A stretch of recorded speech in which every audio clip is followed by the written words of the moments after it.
All right, in this video, I'm going to go over the most missed problems from lesson 102, odds. Okay, somebody wrote down number 4 as a problem they missed, but that's not an odd, so I'm not going to be going over that one.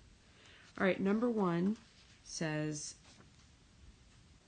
Saxon always starts with questions like this, right? Number 1 says, when the sum of 1/2 and 1/3 is divided by the product of 1/2 and 1/3, what is the quotient? All right, that's a lot to unpack, but you take it one step at a time. I'm sorry for the moving around the iPad because it makes a lot of noise, but so let's take the first step is to find the sum of 1/2 and 1/3. Remember that you need to have common denominators when you add fractions. So we're just going to turn this into sixths. So this becomes 3/6 plus 2/6. And that makes 5/6. Okay. So what happens when this is divided by the product of 1/2 and 1/3? Okay, so then we're going to multiply those, and that becomes 1/6.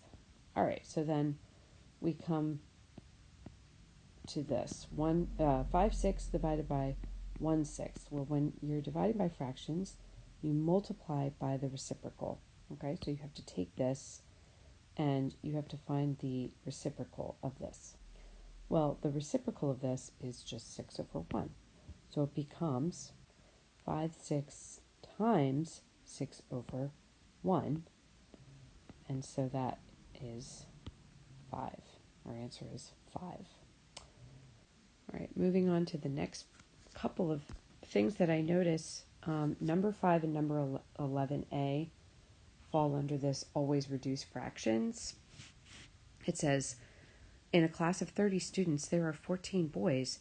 What is the boy-girl ratio of the class? So many of you were able to, subtract 14 from 30 to get 16. So you said, okay, boys to girls is 14 to 16, but you can reduce that fraction. So it should be 7 to 8. So what that means is for every 7 boys, there are 8 girls. All right. And then 11a was a very similar problem. It just was a question of reducing the fraction. So you have 8/100, and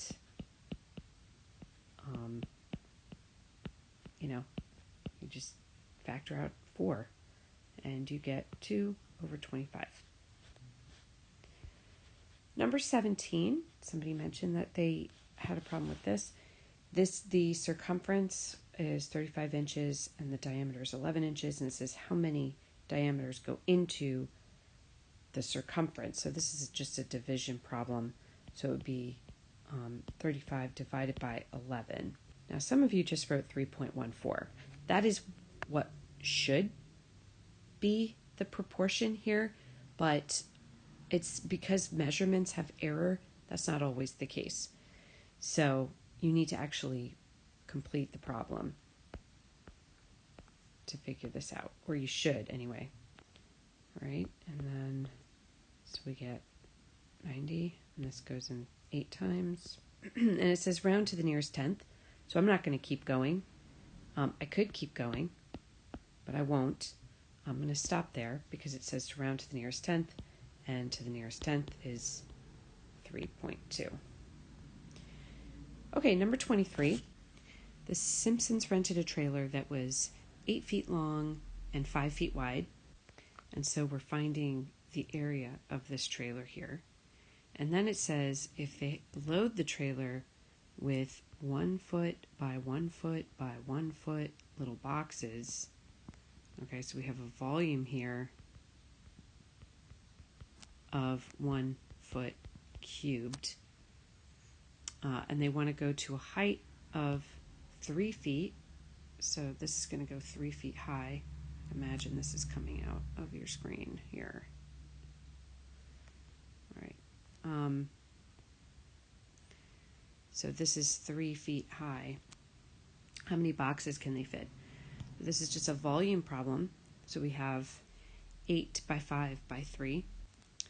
And that gives us 40 feet squared times 3, and 4 times 3 is 100. 4 times 3 is 12, times 10 is 20. So that is 120 feet cubed volume. So how many of these little 1 foot cubed will go into that? 120 boxes will fit in there. All right. Now let's look at 27A, B, and C. And I am doing this with a cat currently attacking and trying to murder my foot. So I'm a little distracted. All right, so the first part asks us about the shaded triangle. This is just 10 by 8, which is 80. You can see the answer here peeking. And then it asks us for the unshaded triangle, and that's just 7 by 20, so that's 140 millimeters cubed. And then the combined area is just an addition problem. Combined area would just be 8 plus 4 is 12. Okay. Millimeters squared. All right, and then the last one that I wanted to get to actually was a pint of milk. Was number 29. A pint of milk weighs 1 pound. About how much does half a gallon of milk weigh? So the question here is really, how many pints are in half a gallon? Well, there are 2 pints in a quart, and there are 2 quarts in a half a gallon. So that means that there are 4, there are 4 pints in half a gallon. So if 1 pint is a pound, then that means that 4 pints is 4 pounds. Okay, that's it for this video. Please upload the work from Friday, which I did not create assignments for.